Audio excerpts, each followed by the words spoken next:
Hello again from soggy Michigan. We're getting rain again. Just seems to keep doing it. Working a little on the 830 Forage Harvester. I thought I had it ready to go last fall, and when I put the hay ad on, I found where there was a bearing out. And so I thought I'd go over the history of it a little bit. And I bought it from the original owner, who bought it in the right around 1970, I think he said. And they only kept cattle for about 2 more years after that, got out of the cattle business and parked it in a shed and never used it again. So it has very little use on it. Really good shape, just some rust here and there. The corn head took a lot to get freed up, just got all those chains and stuff, but hay head turned right from the get-go. I don't have any cattle or anything to feed forage to, but I have fond memories of riding with Dad, chopping corn and hay when I was a little boy. We got out of the cattle business when I was about 11-ish, and we used Gale equipment for that stuff, but I always thought it'd be kind of neat to have an Oliver chopper, so when this one came up, I jumped on it, and the price was right. Here's the bearing that's out. Of course, so all the bearings I've got on hand. This is takes a GRA 103 RRB2, which has an 1.25 inch shaft, and all I've got is RRBs, which for an 1.13 or 1.3/16 shaft. So I got one ordered. It's coming, but a lot of confusion on these because of their similarity to the Fox chopper. But they were not made by Fox. They were made by Oliver in their Shelbyville, Illinois factory, where other hay tools were made at the time. There were possibly some late ones, including this one that might have been made in South Bend after they closed the Shelbyville factory. This here's the actual chopper. These are the knives. I've got the sharpener now. I should probably get that hooked up and mount it across here, and then start the tractor up and just kind of lower the stone down, and it sharpens these blades, which actually are still kind of sharp, so maybe I won't have to.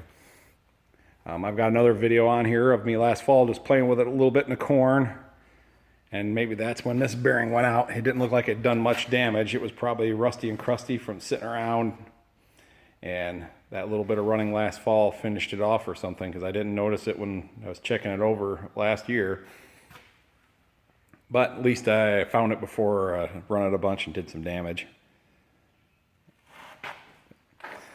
An Oliver employee I know, he said when Oliver was trying to become more of a full line equipment company in the 1960s, the Shelbyville engineering department was given the task of making a forage harvester, and they weren't getting very far, and finally someone in management said, if you can't come up with it yourself, then copy it. Copy someone out there.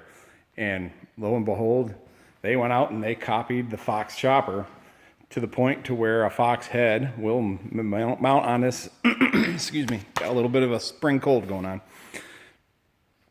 The Fox head will mount on this Oliver chopper, but if you've seen an Oliver and a Fox side by side, there are distinct differences between the two.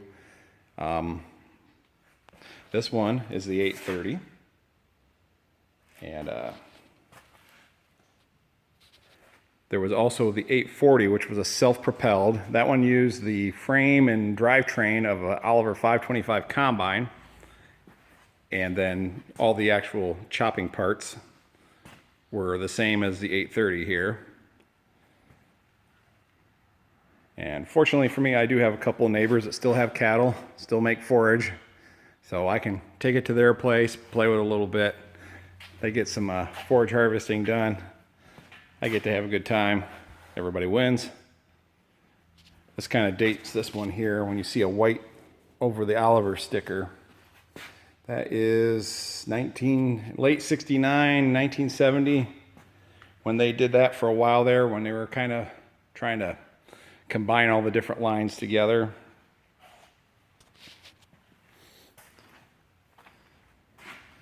It didn't take a whole lot to get this baby up and running. The top feed drum was not wanting to turn too easy, and that didn't take too much to get loosened up. Got your lever here. You can actually reverse the head, so if you plug it and spit whatever back out. Got another lever up here to adjust how fast it feeds in for your length of cut.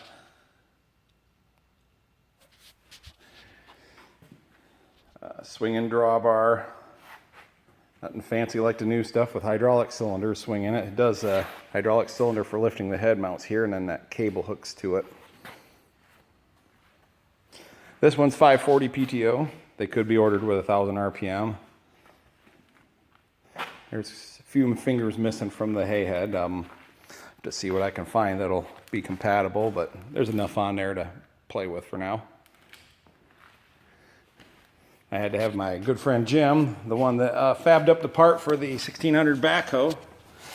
The rim sheet was rusted out from sitting in a barn so long with all the crud to bottom. Even in the dry weather, that stuff's corrosive, and it ate right through. And he used the frame of the old rim sheet, welded in new sheet metal, and now you'd never know that it was repaired that way. It's like brand new. He does fantastic work.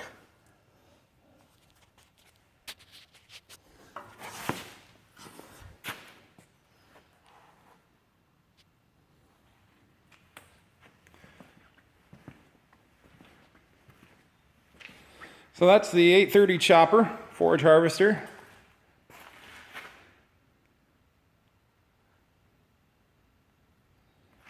One of these days I'll hopefully be able to make video of it out in the field doing its thing.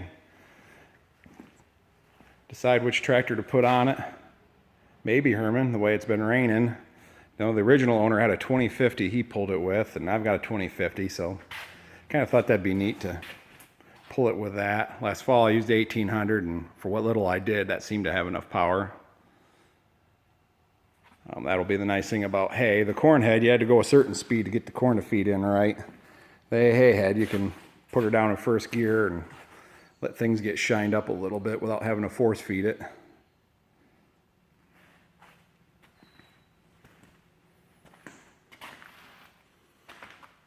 There's more of the drive system. Them big springs are counterbalance springs for the head. I've got them set where, I don't know, 40, 50 pounds worth of lift. Lifts that off the ground. Lets it follow the contours.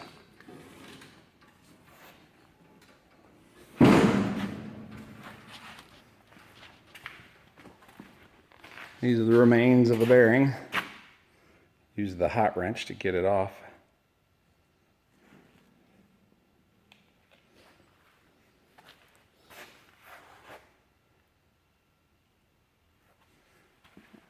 This lid is not normally open.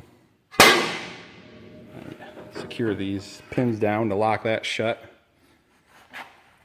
Rollers can go up and down to adjust for the flow of the crop.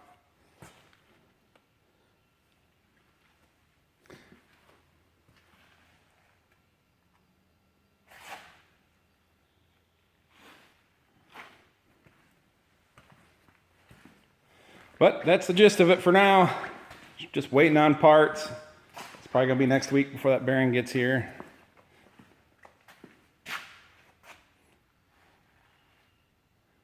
But I hope you enjoyed it, and thanks for watching. Oh, and I got to give a shout out to my nephew Griffin, who has made it his goal to help increase my subscriber count. He did a good job this last Sunday, and probably be hearing and seeing more of him in the future. So, once again, thanks for watching.